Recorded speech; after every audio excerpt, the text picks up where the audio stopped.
ប្រទេសថៃបានអះអាងថានេះជាច្បាប់ដើមអក្សរបុរាណរបស់ថៃនៅក្នុងសម័យអយុធយាប៉ុន្តែយើងគ្រាន់តែមើលភ្លាមក៏យើងទាំងអស់គ្នាបានដឹងយ៉ាងច្បាស់ថានេះជាអក្សររបស់ខ្មែរយើងប៉ុន្តែលោកស្រីម្នាក់នេះបែរជានិយាយថាជាអក្សររបស់ថៃទៅវិញដោយគាត់បានបញ្ជាក់ថាឯកសារនេះជាឯកសារកម្រដែលបន្សល់ទុកបន្ទាប់ពីក្រុងស្រីអយុធ្យាត្រូវបានកំទេចហើយត្រូវបានគេរកឃើញឯកសារនេះនៅក្នុងរជ្ជកាលទី5ដោយគាត់បានបញ្ជាក់ថាឯកសារនេះអាចផ្ដល់ការយល់ដឹងជាច្រើនដល់ប្រជាជនថៃហើយក៏អាចចាត់ទុកជាគ្រូធំរបស់ថៃផងដែរ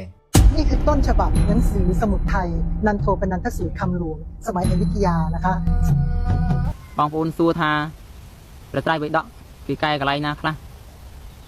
แต่ทัวยังสุดข้อนุ่มบางคนทายบางหายคือข้อตรองเนโมเสติพระเพกวีโตพระอรหันโตพระสัมมาสัมพุทโธพระคุณไก่จีพระอธิเดียต่อปีไก่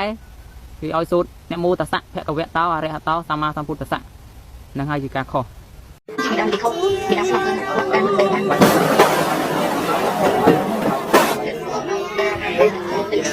đang